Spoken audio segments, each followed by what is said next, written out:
guys, you're in a nutshell with me, Ina. Nako, gustong-gusto ko tong topic na to because alam nyo, meron pong nag-comment sa aking episode yesterday. I appreciate this comment so much, no? Actually, nag-respond ako sa kanya dun sa comment section. And napaisip din ako talaga, no? Feeling ko dahil sa kaka-discuss ko ng parang lack of enforcement yan, ng CBSA, IRCC, lack of a plan, rather, patungkol dito sa mga out of status at paano ma-ensure, paano ba nila tinatrack na yung mga out of status, nasaan na o umaalis ba talaga. Siguro sa kakapaulit-ulit ko ng discussion na yan, ang dating sa ilan ay, gusto ko ba ng ice? Okay? Kasi yan ang tinanong niya sa comment section. And I'm thankful he asked that para ma-address ko yan, ano? Teka, actually, nilagay ko eto yung tanong niya, bago ko ipasok yung ating guest. Hello, David Paulo Ruiz. Sabi ko nga sa kanya, I like the question. Sabi niya, legit question, do you want CBSA to be like our neighbors down south? Raiding and finding these persons with expiring permit? Hindi ba sapat na they would not be getting valid ID, healthcare, etc. to discourage them in staying here? If you want something like ICE daw, he doesn't think that majority of Canadians want that. Of course, priority are the actual dangerous persons first. But sabi niya, I don't think pushing CBSA to do deportation like what US is doing is something people here want. Ayan. Sinagot ko siya, guys, para lang transparent tayo. Sabi ko, ay mali, next, ito ba? Yan. Sabi ko, I never said I want anything like ICE, but sang-ayon ako kako sa majority ng Canadians who right now, currently think na medyo masikip na talaga dito sa Canada. Sabi ko rin, I don't encourage staying illegally. On my end kasi, guys, parang walang silbi yung paghihigpit kung walang enforcement. Okay? And then, okay naman yung aming discussion, guys, no? Tinanong niya, okay, good to know. So now he is asking, ano ba ang steps na pwedeng gawin ng CBSA aside from issuing deportation orders and probably collaborating with said agencies to make sure that they don't get the benefits of people staying here legally? Okay, majority of these articles now about expiring permits and visas are rage baiting, making some people comment and want something similar to ICE. Ayan, and now here we are to talk about it. Guys, ngayon pa lang sasabihin ko na, no? Like I told Paulo Ruiz there, I am not. No, that's not what I'm looking for. Nothing like ICE. But parang ako, I believe there is a way na magkaroon ng enforcement without cruelty. Okay, without such aggressiveness. And for me, I don't know, actually, hindi ko pa natatanong si Attorney Lu kung anong posisyon niya dito. I think there needs to be a plan at the very least. Because ako, I don't like, parang ayoko yung idea na a-address na lang yung situation ng mga mga undocumented. Pag napakarami na nila dito, we don't know what could happen. We don't know what could happen in that case. I think there is a way to enforce na hindi kasing tindi ng ICE. It doesn't need to be cruel. What do you think, Attorney Lu? What's your position on that? I'm for the rule of law and for due process. Diba? Suppose hindi na nakakagulat yun galing sa isang abogado na kung may susundan tayong batas, pantay-pantay tayo. Kasama din to sa mga karapatan na binibigay kasama din dito ay mga binibigay na karapatan ng batas sa ating pagkilos sa isang lipunan. At kasama dyan, ang gobyerno kapag nag-enforce ng kanyang mga batas, ay may kailangan sunding mga panuntunan. Kumbaga may mga limitasyon din ito. Halimbawa, ang CBSA, pagdating sa removals, deportations, kailangan kapag mga aresto sila, kailangan ng ang problema sa ICE, so dito na tayo magsisimula polemic nga maraming cases na ang ICE very shady and hindi masundan kung meron ba talagang proper warrants, may autoridad sa para dakipin. Yan ang pinaka-appropriate na na term dito. Kasi sigurado ba kayong pag-aresto yan? Kasi kapag ka-dinitin hindi natin alam kung saan dinadala. Minsan nililipat pa ng state. So, halimbawa, meron kayong loved one na hinuli ng ICE. Di mo alam kung saan sila pupunta. Diba? At kadalasan nakikita natin sa mga reports, hindi lang po ang mga walang papeles sa Estados Unidos ang hinuhuli ng ICE. Pati po ang mga Amerikano hinuhuli nila. Palibhasa, hindi po halata na Amerikano, which is code na hindi puti. So, in other words, hindi po proportional at hindi po fair yung enforcement. Kaya, kung ikukumpara natin yung CBSA versus ICE, may night and day. Night and day talaga, Ina. And I know yung trabaho ng ating mga kaibigan dyan sa CBSA, napakahirap given yung challenge na paparating to their way. Hats off din sa kanila. At the same time, syempre, may mga criticism din tayo sa kanilang enforcement. Dahil nasa lahat, lagi mo namang nababanggit dito, parang kulang yung enforcement sa Canada. Question to para sa mga politicians, bakit parang kulang yung pondo na binibigay? Diba? May sinabi nga na nag-hire ng 1,000 new people sa CBS. Pero hindi naman agad-agaran yan. Na ma-deploy kagad yung 1,000. Pero sumutotal, ibang-iba, Ina. Ibang-iba talaga dahil sumusunod sa mga alituntunin ng CBSA, more or less. Yes. Oo, guys, ganito. Alam mo, nag-notes pa ako, no, Kako, para wala akong makalimutan sa mga, kasi yung topic nga, no. Kasi I told the commenter na gagawin ko ng episode yung topic na to dahil sa kanya. So, meron akong mga points dito. Definitely, no, like you mentioned, there still needs to be a process. Ako, no, kung magkakaroon man ng special, let's say, program, okay, policy, a plan, for the, kasi parang record number tong we're talking about, no? Sinasabi na more than 2 million ang mag-expire na permits. I'm not saying all of these people need to leave because we don't really know if they have already transitioned to a different permit o baka nga na PR na sila. Pero I am not for raids per se. No. Tas yung mga tipong style na early morning, susugod somewhere in a public area, like a public park, schools, churches. No, I don't want those kinds of things. Okay. And I don't think the CBSA, honestly, Canada will let it turn into that. So the question is, maganda yung tanong ni John Paulo Ruiz, paano ngayon ma-enforce? Okay. Kasi whether we like it or not, paano ma-enforce? They are still in violation of certain policy. Okay? Pero guys, I will stress it yung mga simpleng out of status, they should not be treated like criminals. Okay? That's one point also. I am not pushing for that. It's just an issue of non-compliance. To me, am I right? So, how do we ensure compliance, Attorney Lou? Meron akong idea, pero I'll let you start if posible ba yun? Okay, paano yung i-compliance sa mga ganyang bagay? I think posible pa siya. And carrot and stick approach. So for example, yung mga na-out of status, pwedeng bigyan ng mechanism in order to get back in status. For example, meron tayong existing 90-day window period to restore your status, perhaps as a temporary resident visitor, or a student, or a worker, for example.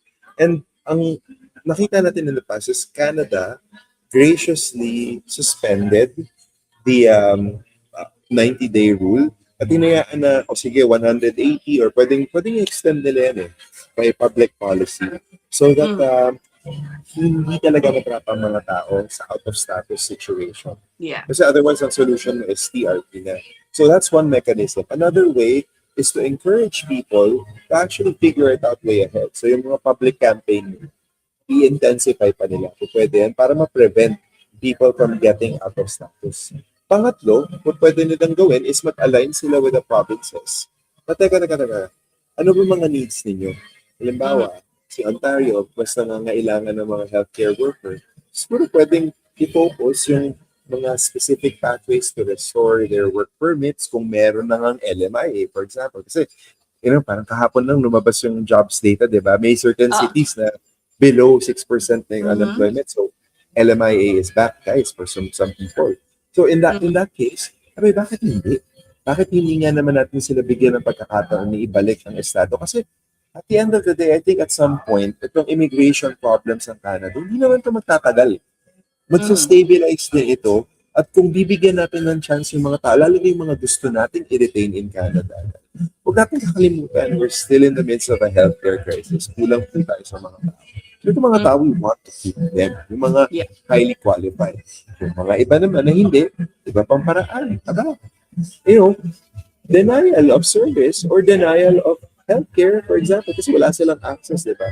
Yeah. Yung sa lahat, may renew ba nila yung OHIP nila? I-align nila, i-calibrate yung mga policies in order to renew the health cards. Kailangan ng ganitong papeles para nakuha mo from immigration, for example, for temporary residents in Canada. Tanong din dyan para sa mga bata, diba, kapag-attend pa sila ng school. May mga ganong soft policies at the provincial level as well. Kapag kino-ordinate with the federal government, kung sana yung iba na magsa-self-select na umalis na rin lang. Diba? Yeah. Kasi nga, napakahirap din naman ang buhay ng pagiging undocumented. Kasi last point yung mga iba na ratatatat sa comment section na unahin ko na kayo, hindi po madaling maging undocumented. Yeah. Hindi po ito by choice ng ganun lang kasi it's not black and white. So, magpakita naman po tayo ng compassion. Kasi this is still a human tragedy. Yes, they're in non-compliance, hindi sila sumusunod. Dapat talaga hindi din sila napunta doon. Nangyayari yan. May public policy failure po yung Canada. Nagpapasok po. Hindi po nila kasalanan yan 100%. Meron pong budulan na nangyari. Tawagin na natin siyang budulan. Kasi talagang budulan naman. So parang huminahon po tayo ng konti. Maging compassionate naman po tayo. Parte rin po yan ng pagiging Canadian. That is part of the Canadian DNA. Na meron tayong compassion. Diba? So, hindi po tayo lipunan ng mga berdugo dito sa Canada. Yan. No, I like the point you raised, Attorney Lou. Kailangan din ng proper enforcement because it's not only going to benefit or it will not just make the people complaining happy because there is exploitation sa undocumented population. That's why it needs to be addressed. Which leads me, what do you think about this, Attorney Lou? Ayun, meron na akong notes, I think one way to ensure, to help push voluntary exit, for example, is maging stricto talaga sa employers. Okay, I'm not even gonna focus more on the workers themselves. There should be serious penalties and a serious proactive effort to go after employers who take advantage of undocumented workers. I think you can start there. Okay, sasabihin, paano nila malalaman? Magre-rely lang daw sa mga tip. Come on, siguro naman kaya nila malalaman nila yan. 'Di ba? Alam nila yan. I think that is one way. So it doesn't even need... ideas. Oo. 'Di ba? It doesn't even for need... example, it doesn't even need a lot of thank you, sorry, I know may lag yata tayo. So, isang idea na naisip ko along those lines of you're saying, diba? Kasi kung closed work permit, mas madaling i-monitor dahil alam natin kung kanino at saan.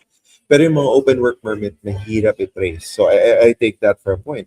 Bakit hindi tayo mag-start ng mekanismo? Tama ka. Why don't we put the onus on the employer? The employer submits documents to the government naman pagdating sa pag nag-e-employ sila, diba? Kahit mga Canadians or permanent residents. Lalo sa foreign workers, bakit hindi sila pwedeng magkaroon ng portal kapag nag-hire sila na naka-open work permit ng mga employers natin? Kailangan i-register yung employer. Okay. Pero wala namang compliance issues or whatever. Pero kailangan nang i-register. Para at the same time, kumbaga dun sa crowd, tatanungin ng IRCC, sino ditong may foreign worker? Yun. So, alam natin kung nasaan, di ba? So, that's a way of tracing and monitoring. So, mas madali natin matitrace. Kasi, tama 100,000 PGWPs, tapos Ontario on target. Di naman tayo sure na nandun silang lahat. Pwedeng nagsilipatan din sila ng ibang probinsya. Dahil naghahanap ng PR pathway, halimbawa. So, may mga ganung factors pa na pwedeng gawin ng gobyerno. I know it's extra work for the government, extra work for the employer, pero ito share yung burden in terms of enforcement. And kung merong ganung mekanismo na nasisilip ng gobyerno, madadagdagan palalo yung listahan ng mga magsa-self-select o umalis. Kasi matatakot sila. Pangalawang punto, yung mga employers din, kailangan mas maging diligent sila dun sa mga work permits na pinapakita. Kasi may naririnig na akong mga storya, nagpepekean ng documents. Aha. Nagpepekean ng work permit. So medyo mahirap yun kasi certificate paper yun, di ba? Pero nagpepekean ng acknowledgement of receipt ng extension for maintained status. Nakita ko na yung mga ganyan. So, ako po, ito na. So, yung mga employers dapat diligent sila kasi una sa lahat, pwede silang palitan ng CDSA. Meron pong provision na ang mga employers, kapag nag-employ ng someone without proper authorization to work, foreign national, may penalties po. So, kailangan lang gawin dito ng CDSA, sampulan ang ilan. Kapag nagawa yan, tignan mo, susunod lahat. Yun na nga eh. Alam mo, critical point dito, if talagang gawin nila certainty of punishment, no? Certainty of punishment, at least for the abusive employers. Okay, that's one thought. By the way, before I move on sa next suggestion ko, would you support providing incentives for like For tips? tips? Nako, alam mo na mga Parang- Philippines, Oo nga eh, parang hindi kailangan. Okay. We're not at the point na kailangan natin ng ganun. Kasi alam naman natin na, yes, in certain circumstances, yung reward money. Pero kasi, sa daming ways for CBSA to actually do enforcement, for example, diba? Pwede naman kahit walang gagastos pa tayo for a reward system. Yeah. Okay. Ito, next call. Let me know what you think about this, no, Attorney Lou. Ako, my main concern is at the very umpisahan nila sa tracking. Okay, nasan ba lahat ng na-issuehan ng permits? I think they must clean up their inventory, fix it, 'di ba? Okay, lahat ng na-issuehan ng study permits, napunta na sa PGWP or work permits. Ano ba naman yung magkaroon ng database? And then, okay, because again, we don't know if all of these people are now out of status. Hindi naman po kasi necessarily ganon. Ano ba yung magpadala ng sulat sa last known address? Magpadala ng message, kung ano man yung last contact information saved. Just to say, hey, we understand you received this type of permit or whatever year. We just wanted to update our, inventory, our database. Are you now a PR? Have you shifted to a different permit? Or parang ganyan. Okay? Para at least malinis na.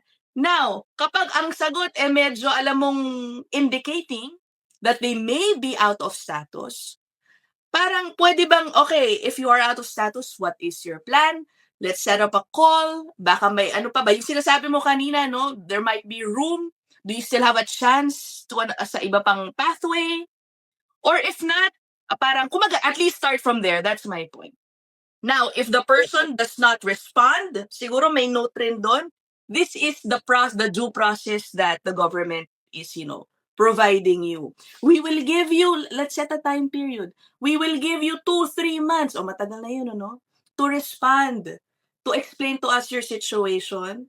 If not, then we might take it as you, na sinasnab mo na kami, pwede ka mapunta sa pool of people na baka makaharap ng removal orders because we don't know where you are. It's unclear to us what you are doing. That's what I have in mind. What do you think, Attorney Lou? Does it make sense? At least hindi siya cruel. Bibigyan mo ng pagkakataon yung tao. What do you think? I really like the idea. I will point out some weaknesses, pero Alright, siguro okay. commonalities muna. Sa commonalities, racing system is ultimately what we're, thinking of here. Kasi hindi natin alam kung nasan yung mga permit holders na. Saan na nga. And in truth, there is no such thing. Kasi nga, pwedeng mag-skip from one status to the next ng mga tao. Pwedeng naging PR sila, pwedeng naging citizen mo. Hindi natin alam. Pero at the end of the day, there is a way to do this from a data analytics and data science perspective. Okay. Na siguro nakakalimutan sa diskusyon. So, bawat foreign national na dumaan sa sistema ng IRCC, meron sila unique client identity, UCI. Diba? So, may number silang assign. So, in other words, in all of their permits, in all of their applications, in all of their visas, iisa lang ang kanilang UCI. Kahit magpalit pa sila ng passport, kahit magpakalbo pa sila, kahit ahit sila ng kanilang bypass, iisa pa rin ang kanilang UCI, hindi magbabago yan. So in other words, there is a way for IRCC, hindi na nga CPSA, IRCC to actually put a team together and in their database of study permit holders, doon natin sisimulan. Ano ba yung mga UCI? Okay. So makikita natin, imamatch yan sa UCI nila sa PGWP, namamatch yan. So I parang see, flow okay. chart. Na nakikita mo, diba? So joint yan sa Excel sheet, for example. Excel na nga lang to eh. Tapos pwede rin i-populate yung kanilang passport numbers historically kasi syempre, yung ibang passports nag-expire, nagpapalit in the process of being inside Canada. So matitrace mo. Ngayon, ito pa, i-combine mo yung data galing naman sa CBSA, mga passenger manifest I ng see, mga okay. airline. So, sino ba ang mga nag-exit ng Canada after a particular date of their last known permit having expired? Umalis ba sila? That one particular way, CBSA and IRCC can determine who left. So, matatanggal mo sila sa listahan. Okay. So, may assume mo, itong mga to natira, ano na nangyari sa kanila? Naging PR pa sila? Pag nag-PR po kayo, yung UCI nyo, pareho pa rin. Pag nag-apply Okay. kayo ng citizenship, yung UCI nyo, pareho pa rin. Pwede nilang i-link yan by a joint. Talk to any data analytics person. AI lang pala katapat dito eh. Hindi, AI for good governance. Diba? Ito Oo. pwede. Ganda sana, di ba? Sana ginagawa nila. I'm really hoping that they're doing that. Kasi matitrace sila. Kasi nakinig ako kanina sa CBC Radio kay Matt Galloway. Yung isang inimbita nilang research. Sabi niya, yun nga, there really is no way to trace. Actually, you can glean and more or less have a good idea where they are. But Kung gusto mo, may paraan. Meron paraan yun. Meron talaga. So that's one way, di ba? So, Okay, yun. okay. Yung mga sasalain mo yung mga, tatanggalin mo yung mga, okay na sila umalis. Oh, naging PR, naging citizen. Okay, still in status. Tanggalin mo sila sa listahan. Yan, nafa-funnel mo na yung listahan. Sino yung mga natitira? Yun, hindi mo naman pwedeng i-assume na nasa Canada pa rin sila. Pwedeng umalis din sila in other means. Pwedeng Okay. nag-exit sila to the US. Pwedeng nagkamali din sa passenger manifest. Pero you have a thinner list to work with. All Out right. of that thin list, randomly, mag-audit kayo, nasan na kayo. Sabihin natin, out of a population of 100,000 na nasala mo, pwedeng mag-sample ka ng mga 100, hanapin mo nasaan. Tapos yung mga nahanap nyo, i-publicize nyo para makita ng media at makikita ng mga nagtatago, magse-self-select sila para umalis. Marami Yeah. sa kanila lalo. Malalaman, oh shucks, hinahabol na tayo. That's one way. And to your point, Ina, this is humane. As long as you follow the law. Diba? Yeah. Siyempre may mga depensa pa rin yung mga non-compliant, for sure. Pero meron pa rin silang mga avenues. Diba? And let them exhaust that. Pero ipakita ng gobyerno na ginagawa nila to, I tell you, ang daming iba. If I were in that situation, I would probably just hanapin your fortunes to somewhere else. Cut it loose na. Parang Correct. gano'n. Oh. There's a way. If there's a win. Yeah. So, I think one common thing that we share dito sa mga proposal natin, as if naman pakikinggan tayo, no? But anyway, sa atin lang naman to. Parang we're looking for enforcement or a plan that will push further push people talaga more seriously to self-deport, kung tawagin, to leave voluntarily. Hindi tayo naghahanap ng tipong mag-round up ng mga tao, yung parang nakikita natin nung umpisa, no, nung Trump administration. We're not looking for that, guys. Okay? We're not looking for that. Kumbaga, yes, there is a way. Okay? Ensuring compliance does not need to be cruel. It does not need to be based on fear, no? Na ganon. Kumbaga, I think critical din, Lu, kung sakali mang magkaroon ng aksyon, critical yung narrative, yung messaging ng CNBSA. That it's not about going after criminals. No, it's not like that. We're not treating you like animals, lalo na parang hahatakin na lang kayo. It's just ensuring compliance. It's in line with the government's ongoing mandate to clean the immigration system, which has been, kung ano-anong fraud ang nangyayari over the past years. I think if the messaging is clean, mas tatanggapin ng taong bayan, 'di ba? At mas maiintindihan na, oo nga, alam mo, umalis na lang ako na kahit na mamroblema pa ako ng todo, 'di ba? Yeah, so mukhang it's possible. Okay, guys?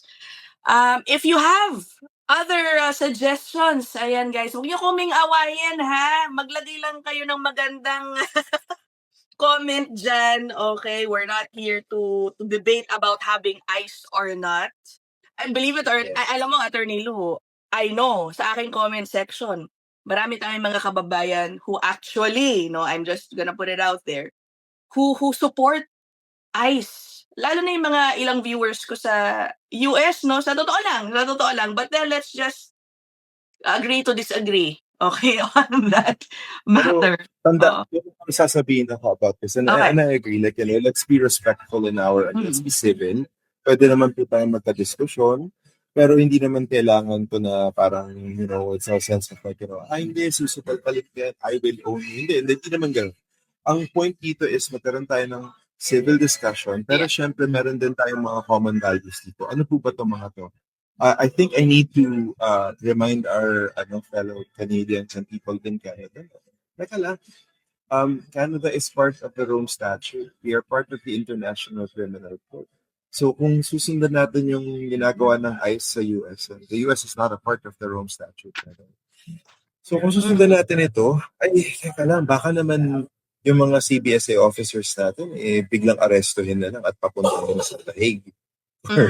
For may mga masamahan sila doon. In other words, may mga values po tayo dito sa Canada in a civilized society na, may pagkakapantay-pantay po tayo sa harap ng batas. Hindi po yung executioner's justice yung hinahanap natin dito. Meron po tayong day in court, meron din po tayong kahit na nagkamali tayo. May ganong mga standards at if you disagree with that, I think you're in the wrong. All due respect.